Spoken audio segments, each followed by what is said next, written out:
இப்பொழுது ஆண்டவர் பேசிய கடைசி 7 வார்த்தைகளை பற்றி சிந்திக்க நான் உங்களை அழைக்கின்றேன். ஆண்டவர் பேசிய இந்த 7 வார்த்தைகளையும் நற்செய்தியாளர்கள் தெளிவாக பதிவு செய்திருக்கின்றார்கள். ஒவ்வொரு நற்செய்தியாளர்களும் அவர்கள் எழுதிய நற்செய்தியில் அழகாக பதிவு செய்திருக்கின்றார்கள். அதில் ஆண்டவர் சிலுவையில் பேசிய முதல் வார்த்தை லூக்கா எழுதிய தூய நற்செய்தி அதிகாரம் 23 இறைவசனம் 34. தந்தையே, இவர்களை மன்னியும், ஏனெனில் இவர்கள் செய்வது என்னவென்று இவர்களுக்கு தெரியாது என்று.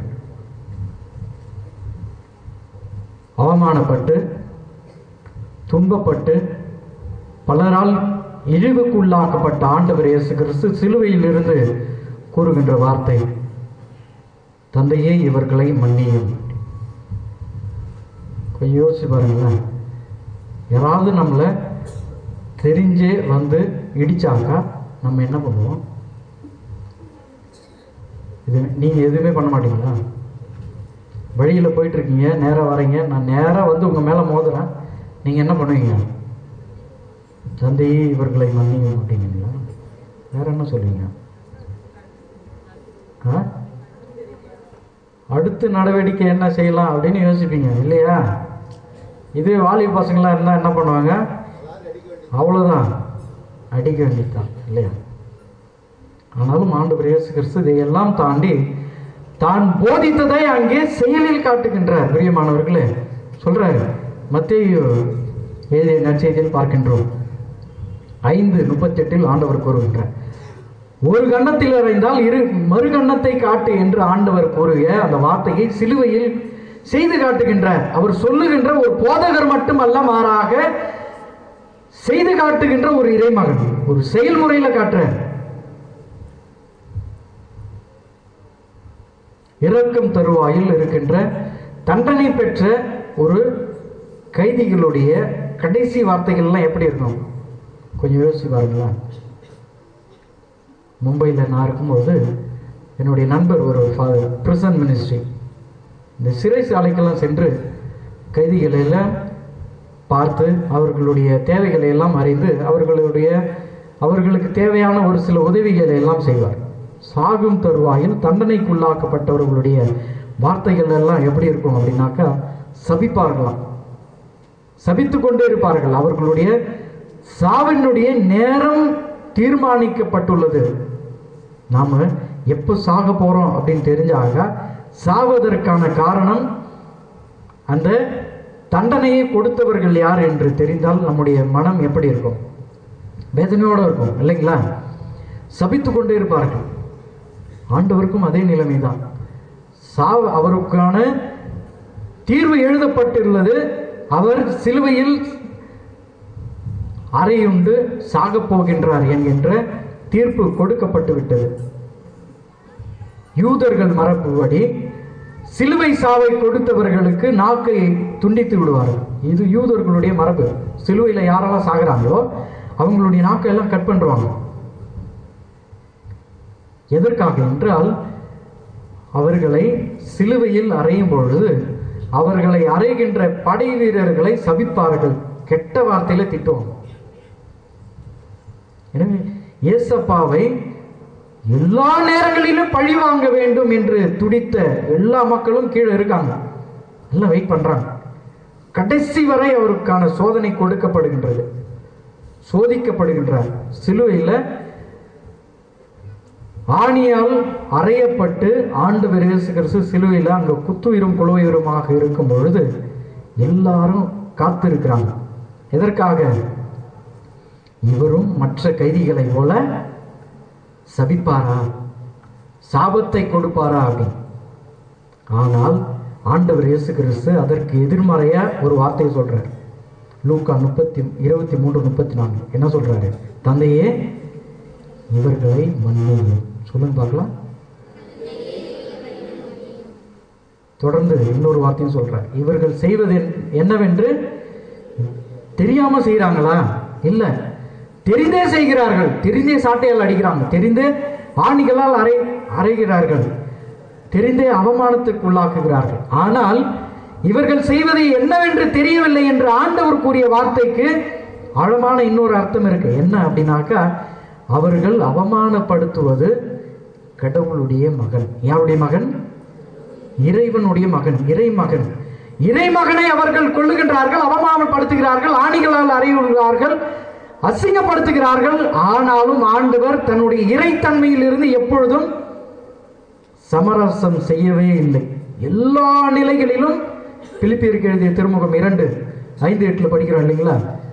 எல்லா நிலைகளிலும் அவர் மனிதரை போல் இருந்தார், ஆனால் கடவுளை போல் இருந்தார், ஆனால் பாவமே செய்யவில்லை.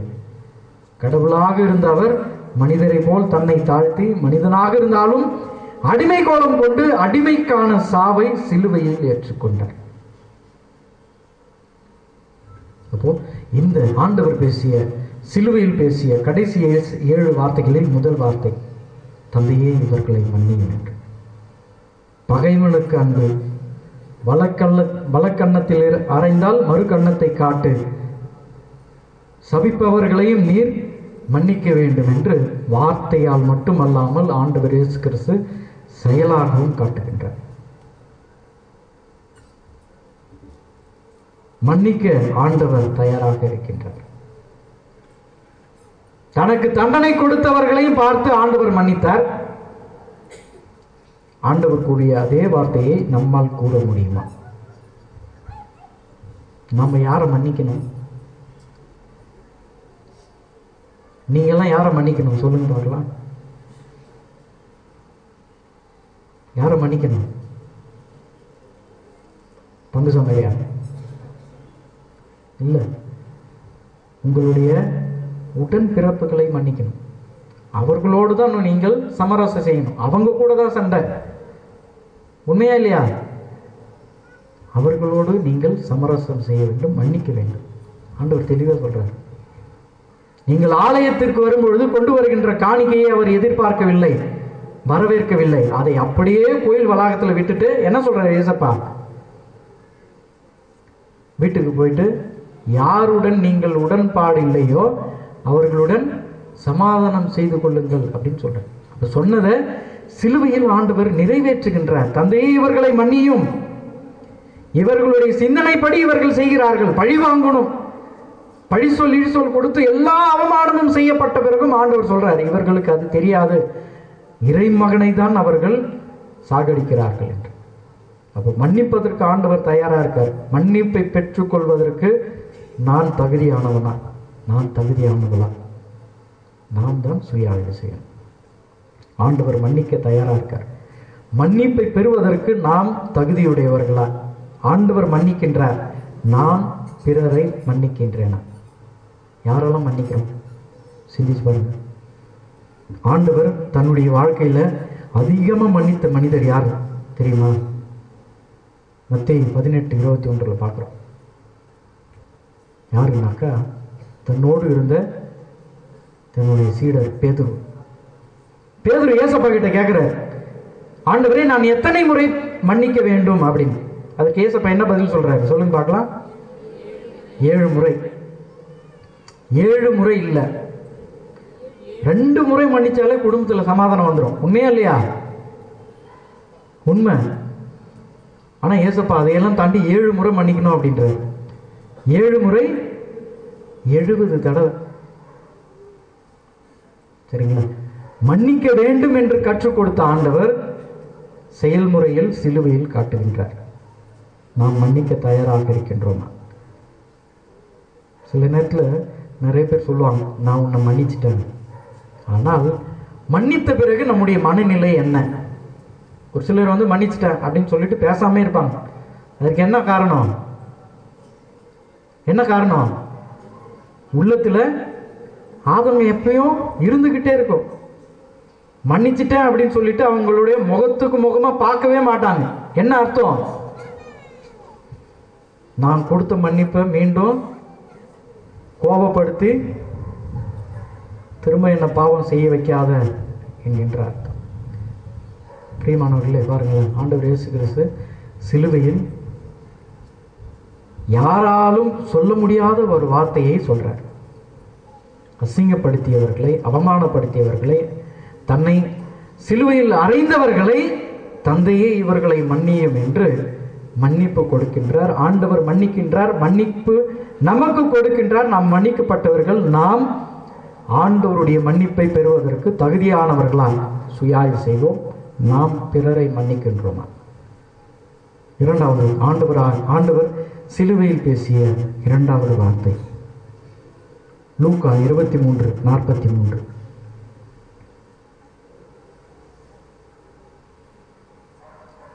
ஆண்டவரே, நீர் விண்ணுலகம் செல்லும் பொழுது என்னை நினைவில் கொள்ளும். The world's best prayer. உலகத்திலே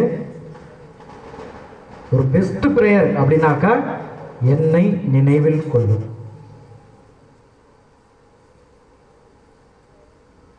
ஆண்டவரோடு பயணித்த சீடர்கள் யாருமே இல்லை, எல்லாம் ஓடி போயிட்டாங்க. யோவானும் அன்னை மரியாளும் தான் இருக்காங்க. ஆண்டவருக்கு பணிவிடை செய்த பல பெண்மணிகள் சுற்றி பார்த்து கொண்டிருந்தாங்க, வேடிக்கை பார்த்துட்டு இருக்காங்க. வலப்புறமும் இடப்புறமும் 2 திருடர்கள் மத்தியில் ஆண்டவர் திருடனை போல் அறையப்பட்டுள்ளார்.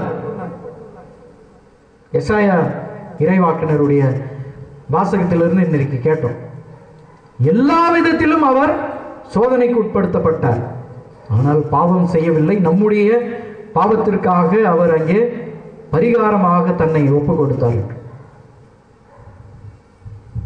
ஆண்டவரே, என்னை நினைவில் கொள்ளும் என்று கூறிய அந்த நல்ல கல்வனுடைய வார்த்தை தான் உலகத்தில் மிக உயர்ந்த ஒரு ஜெபம். யாருக்கும் கிடைக்காத பாக்கியம். தன்னுடைய கருவில் சுமந்த அன்னை மரியாளுக்கும் அந்த பாக்கியம் கிடைக்கல. தன்னோடு பயணித்த தன்னுடைய சீடர்களுக்கும் அந்த பாக்கியம் கிடைக்கல. ஆனால் கடைசி நொடி பொழுதில் மனமாறிய அந்த நல்ல கல்வனுக்கு ஆண்டவர் விண்ணகத்தை திறந்து விடுகிறார். என்ன சொல்றாரு? இன்றைய நீர் என்னோடு கேட்கவே இல்லை, வான் வீட்டில் இருப்பாய்.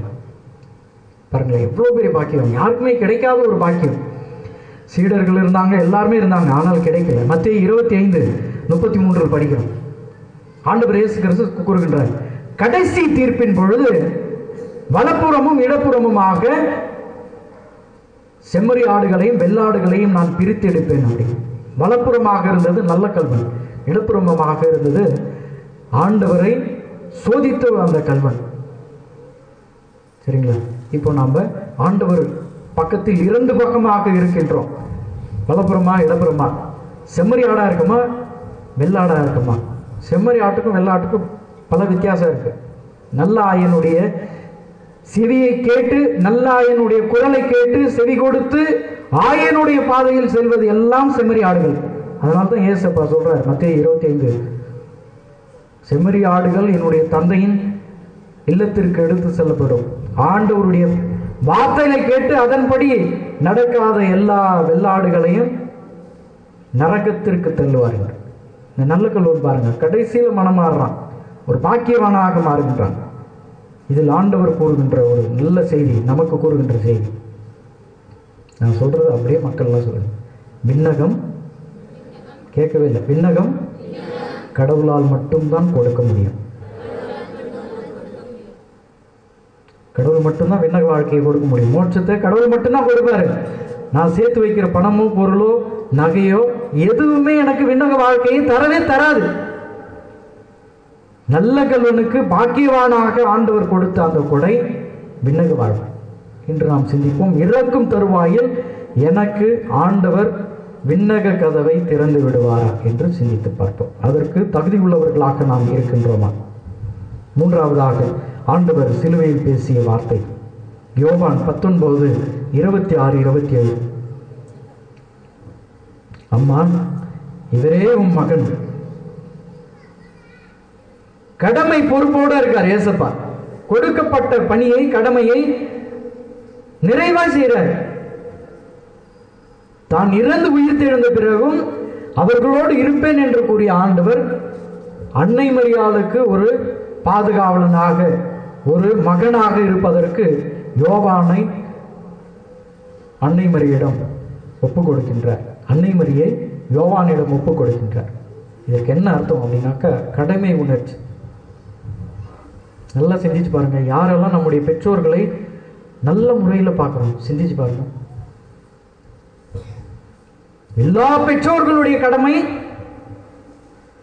பிறப்பு கொடுக்க வேண்டும், வளர்க்க வேண்டும், கல்வி அறிவு கொடுக்க வேண்டும், நல்ல சொத்து சேர்த்து வைக்க வேண்டும். கடைசி நேரத்தில் அவர்களுக்கான பணிவிடையை நாம் செய்கிறோமா அப்படின்னா பெரிய கேள்விக்குறி. சிலுவையில் இருந்து ஆண்டவர் கூறுகின்றார், கட்டளையா சொல்றார், இவரே உன் மகன், இதோ உன் தாய். அன்னை மரியாளை தவிர உலகத்தில் வேறு எந்த பரிந்துரையும் கிடையாது என்பதை ஆண்டவர் இயேசு கிறிஸ்து அங்க காட்டுறார். திருச்சபை கூடி தாயாக நான் சென்ற பிறகு என்னுடைய சீடர்கள் அனைவரையும் உன்னுடைய கரத்தில் கொடுக்கின்றேன் என்கின்ற பரிந்துரையை ஆண்டவர் சிலுவையிலிருந்து கொடுக்கிறார். வேற யாருமே இல்லை. இப்போ கோர்ட்டுக்கு போறோம், கோர்ட்டுக்கு போய் நேராக ஜட்ஜையா கிட்ட நம்ம வாதாட முடியாது. நமக்குன்னு ஒரு வழக்கறிஞர் இருக்கணுமா இல்லையா? அவர் மூலமாக தான் நம்முடைய வாதத்தை எடுத்து வைக்க முடியும். அதே போல நேரா நம்ம ஏசப்பா கிட்ட கடவுள்கிட்ட எதையும் கேட்ட முடியாது. நமக்கென்று ஆண்டவர் கொடுத்த ஒரு பரிந்துரை, சிலுவையில் இருந்து கொடுத்த ஒரு வல்லமையுள்ள பரிந்துரை அன்னை மரியாள், இதோ உன் தாய். மாதாவுடைய கரத்தை பிடித்துக் கொண்டால் போதும், நமக்கு எல்லாமே கிடைக்கும். மாதாமாவை போல பரிந்துரைக்கின்ற தாய் உலகத்தில் யாருமே இல்லை. பொறுப்புணர்ச்சி கடமையை ஆண்டவர் இயேசு கிறிஸ்து அங்கு நிறைவேற்றுகின்றார். தன்னுடைய ஆழமான அன்பை கொண்ட தாய்க்கு கடைசி வரை பொறுப்புள்ள ஒரு குழந்தையாக இயேசப்பார்கள் இன்று நாம் சிந்தித்து பார்ப்போம். பெற்றெடுத்த கடமையோட ஒரு பெற்றோர்கள் இருக்கின்றார்களா? தயவு செய்து உங்களுடைய மனத்தை மாற்றிக்கொள்ளுங்கள். குழந்தைகளுக்கு செய்ய வேண்டிய எல்லா கடமைகளையும் செய்யுங்கள். பெற்றுக்கொண்ட பேர்வலன்களுக்கு குழந்தைகள் பெற்றோர்களை பார்த்து கொள்ளவில்லைன்னா நீங்க எல்லாரும் என்ன அப்படின்னாக்கா கடவுளை சபிக்கிறீர்கள் என்று அர்த்தம். நீதிமொழிகளில் கூறுகின்றோம், நீதிமொழிகளில் படிக்கின்றோம். நான் எல்லாம் செய்யறேன், கோயிலுக்கு வரேன், உண்டியில போடுறேன், காசை போடுறேன், நல்லா பூச வைக்கிறேன், எல்லாம் செய்கிறேன், என்னுடைய பெற்றோர்களை நான் பராமரிக்கவில்லை என்றால் நான் கடவுளை சாபத்திற்கு உள்ளாக்குகின்றேன் என்பது அர்த்தம். பெற்றோர்களை, தாய் தந்தையை மதித்து நட என்பதை என்கின்ற கட்டளையை சிலுவையில் ஆண்டவர் இயேசு கிறிஸ்து நிறைவேற்றுகின்றார். கொடுக்கப்பட்ட பணியை செம்மையா செய்கிறார். சீடத்துவத்தின் அன்பு, பொறுப்புணர்ச்சி, ஒப்படைத்தல், இவைகள் அனைத்தும் ஆண்டவர் நமக்கு கொடுக்கின்ற மூன்றாவது வார்த்தை. நான்காவது, ஆண்டவர் சிலுவையில் இருந்து பேசிய நான்காவது வார்த்தை, மத்தேயு எழுதிய தூய நற்செய்தி அதிகாரம் 27 இறைவசனம் 46.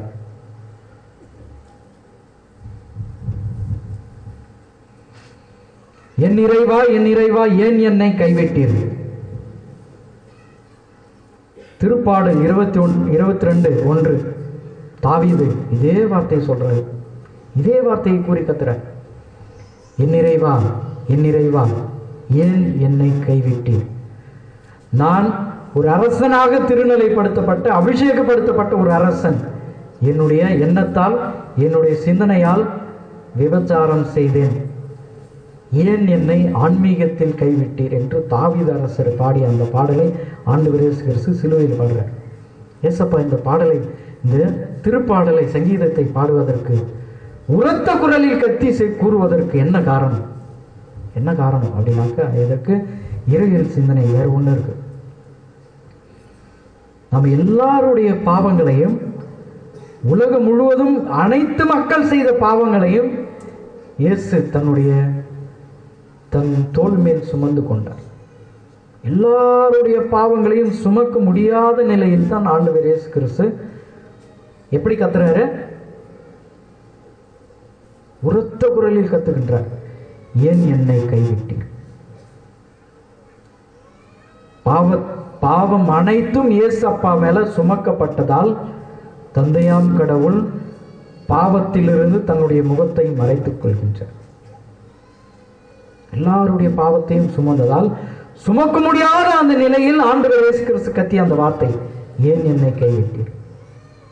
அதை தான் நம்ம பாட கேட்போம், எல்லாரும் பாடணும்.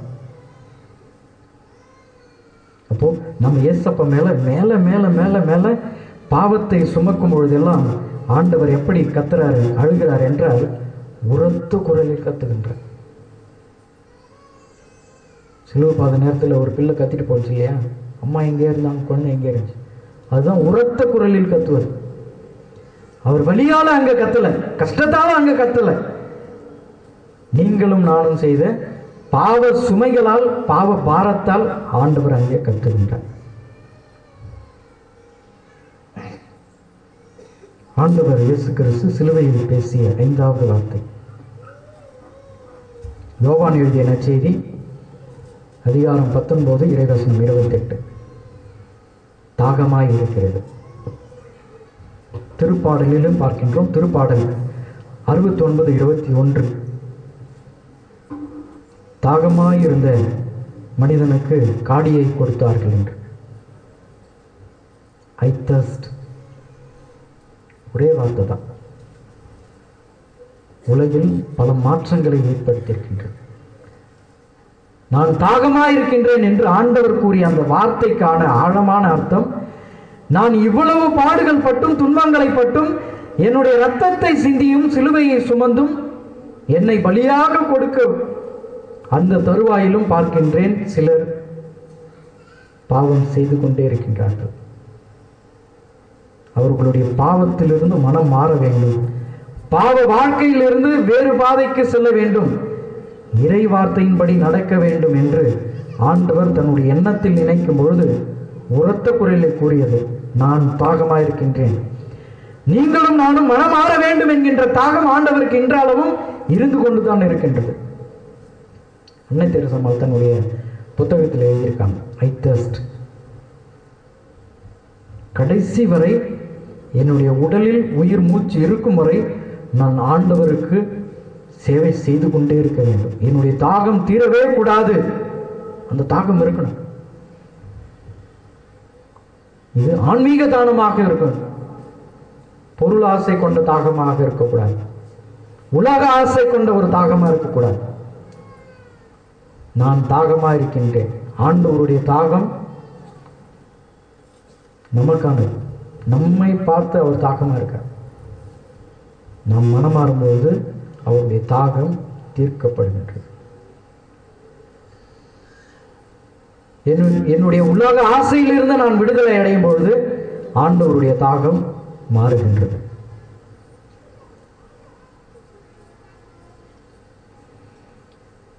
பல நேரங்களில் நாம் பிறருக்கு உதவி செய்ய முடிந்து நம்மால் பல உதவிகளை செய்திருக்கலாம். அதற்கான எல்லா அருளையும் ஆசையையும் கடவுள் கொடுத்திருப்பார். நாம் எப்போ செய்யலையோ, எப்போ செய்ய மறுத்தோமோ அப்போதெல்லாம் ஏசப்பா சொல்ற வார்த்தை என்ன சொல்றாரு?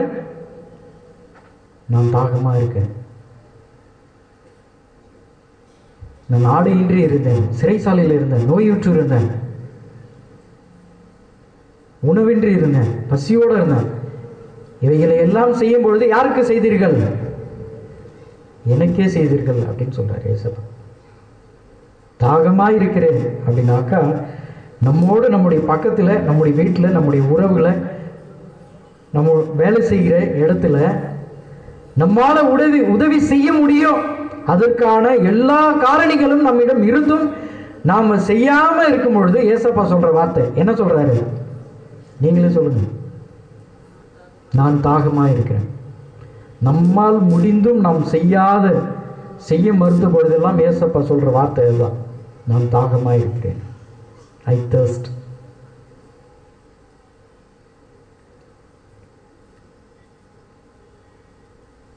நம்முடைய அன்புக்கும் நல்ல சீடராக வாழ்வதற்கும் ஆண்டவர் எப்போதும் தாகமா இருக்க. ஆண்டவர் இயேசப்பா சிலுவையில் பேசிய 6வது வார்த்தை யோவான் எழுதிய தூய நற்செய்தி அதிகாரம் 19:30. எல்லாம் நிறைவேறிற்று. 33 ஆண்டுகள் நிறைவடைந்த ஒரு வாலிபன்.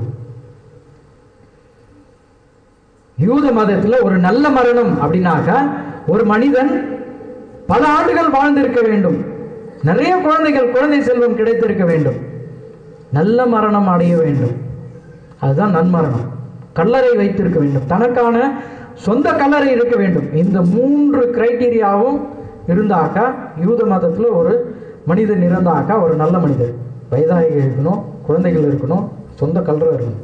இது மூன்றுமே ஏசப்பாவுக்கு இல்லை. நினைச்சு பாருங்களேன். யூதர்கள் மத்தியில் அவருடைய மரணம் ஒரு கெட்ட மரணமாக இருந்தாலும் வரலாற்றை புரட்டி போட்ட மரணம் அது ஒன்றுதான், வேற எதுவுமே இல்லை. அவருக்கு முன்னாடி பின்னாடி தான் வரலாறு, வேற எதுவுமே இல்லை. வரலாறை பிரிக்கக்கூடிய ஒரு ஆளுமையாக ஆண்டவர் இருக்கின்றார். கிறிஸ்துவுக்கு முன், கிறிஸ்துவுக்கு பின் எல்லாம் நிறைவேறிற்று என்று ஆண்டவர் சொன்னார்.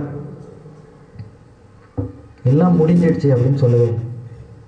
நிறைவு என்கின்ற வார்த்தைக்கும் முடிவு என்கின்ற வார்த்தைக்கும் நிறைய வித்தியாசம் இருக்கு. நான் சாகும் பொழுது எல்லாம் நிறைவேறிற்று அப்படின்னு யாரால சொல்ல முடியும்? யாராவது இருக்குமா? யாராவது இருக்குமா? இல்லை. உலகத்துல விலையே கொடுக்கப்பட முடியாத இடம் என்று ஏதாவது ஒன்று இருக்கு என்றால் அது கல்லறை தான். தங்க சுரங்கமோ வைர சுரங்கமோ கிடையாது. எதற்காக கல்லறை என்றால் அந்த கல்லறையில தான் பல எழுதப்படாத கற்பனைகள் இருக்கு. நாளைக்கு எழுதலாம் அப்படின்னு நினைச்சவங்க இறந்துட்டாங்க. பல கவிஞர்கள் இறந்தாங்க. அவங்களுடைய சிந்தனையில பல கற்பனைகள் இருந்திருக்கும். எழுதப்படாத பல காவியங்கள் அங்கேதான் படுத்துக் கொண்டிருக்கின்றது. கல்லறை தான் உலகில் விலை கொடுக்கப்பட முடியாத இடம். ஏனென்றால் அங்குதான் பல விஞ்ஞானங்கள் முடிக்கப்படாத நிலையில் படுத்துக் கொண்டிருக்கின்றன.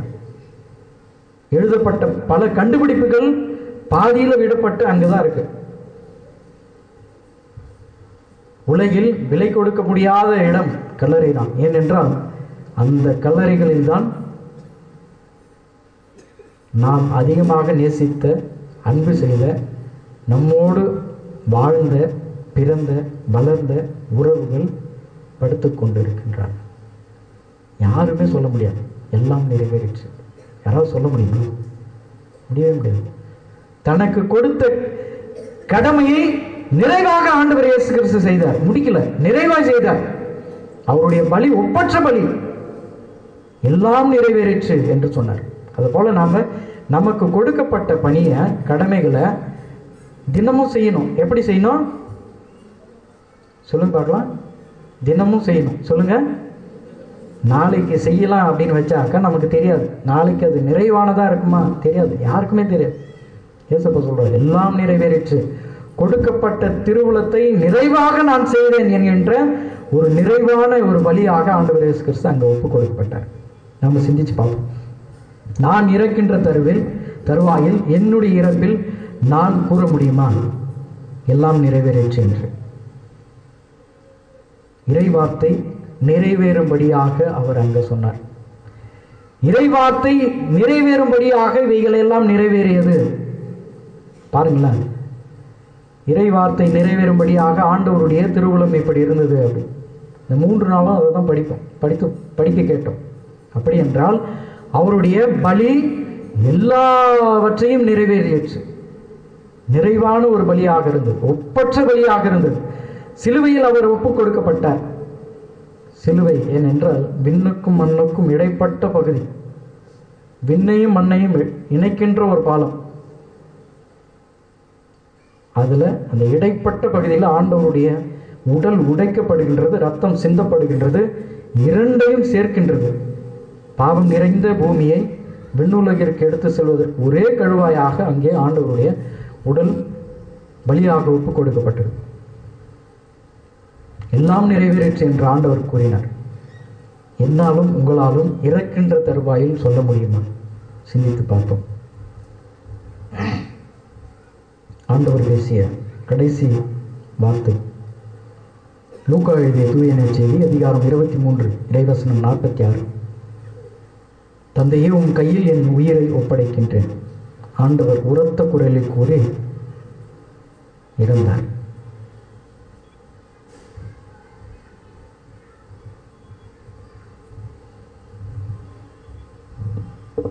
ஆதாமை உருவாக்கிய கடவுள் மண்ணிலிருந்து உருவாக்கிய மனிதனை தன்னுடைய சாயலில் படைத்து தன் ஆவியை ஊதி படைத்தார். அவருடைய சாயலில் படைக்கப்பட்டவர்கள். நம்ம எல்லாருமே கடவுளுடைய சாயலில் படைக்கப்பட்டவங்க. நம்ம யாராவது நான் பிறக்கும் பொழுதே 7 அடி உயரம், நல்லா வெள்ளையா, 6 அடி அங்குலம், எங்கள் அப்பா அம்மா 2 பேரும் அரசு துறையில் வேலை செய்யணும் அப்படின்னு திட்டத்தோட பேப்பரில் எழுதிட்டு பிறக்கும் பொழுதே யாராவது வந்தோமா? யாருமே இல்லை. ஆனால் எல்லாரும் ஆண்டவருடைய சாயலில் படைக்கப்பட்டவர்கள். ஆண்டவர் சொல்றார், உங்களுடைய உடலை அழிப்பவர்களை பற்றி அச்சம் கொள்ளாதீர்கள், ஆன்மாவை கொல்லக்கூடிய வல்லமை பெற்ற ஆண்டவரை மட்டும் பார்த்து அச்சம் கொள்ளுங்கள். அதனால தான் ஏசப்பா சொல்றாரு, என்னுடைய உடலை ஒப்பு கொடுக்கிறேன் அப்படின்னு சொல்ல தெளிவா சொல்றாரு. தந்தையே, உன் கையில் என் ஆவியை, என்னுடைய உயிரை ஒப்பு கொடுக்கின்றேன். நல்லா சிந்திச்சு பாருங்களேன். நம்முடைய தாயின் கருவறையில் நம்ம உருவாகும் பொழுது மூச்சு காற்று யாரு கொடுத்தது? முதல் மூச்சு யாரு கொடுத்தது? குழந்தை உருவாகும் பொழுது தாயின் கருவறையில முதல் இதய துடிப்பை யார் உருவாக்கியது?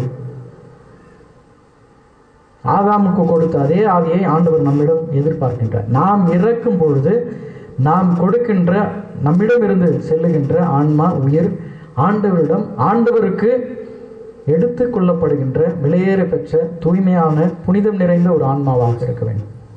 ஆண்டவர் சொல்றார், எல்லாம் நிறைவேற்று தந்தையே, உம்முடைய கையில் என்னுடைய ஆவியை, என்னுடைய உயிரை, என்னுடைய ஆன்மாவை ஒப்புக் கொடுக்கிறேன். ஆக இன்றைய நாளில் நாம் அனைவரும் ஜெபிக்கக்கூடியது இதுவாக தான் இருக்க வேண்டும். ஆண்டவர் பேசிய எல்லா 7 வார்த்தைகளுக்குமான ஆன்மீக தாகம், ஆன்மீக உயிருள்ள வார்த்தைகள், இவைகள் எல்லாம் நமக்கு கொடுக்கக்கூடிய பாடம் இது ஒன்றுதான். ஆண்டவருக்குரிய வார்த்தையை செயலாக்கம் செய்யும் பொழுது ஒவ்வொரு முறையும் ஆண்டவருக்குரியதை போல மன்னித்து அவருடைய தாகத்துக்கேற்ற வாழ்ந்து நாம் எல்லாவற்றையும் அவருடைய சாயலில் நிறைவேற்றும் பொழுது நீங்களும் நானும் பெறுவது விண்ணக வாழ்வு. அதை தான் ஆண்டவர் இயேசு கிறிஸ்துவனுடைய ஒப்பற்ற பலி ஒப்புக் கொடுக்கின்றது. அதற்கான வரத்தை தேடி தொடர்ந்து ஜெபிப்போம். இறைவன் நாம்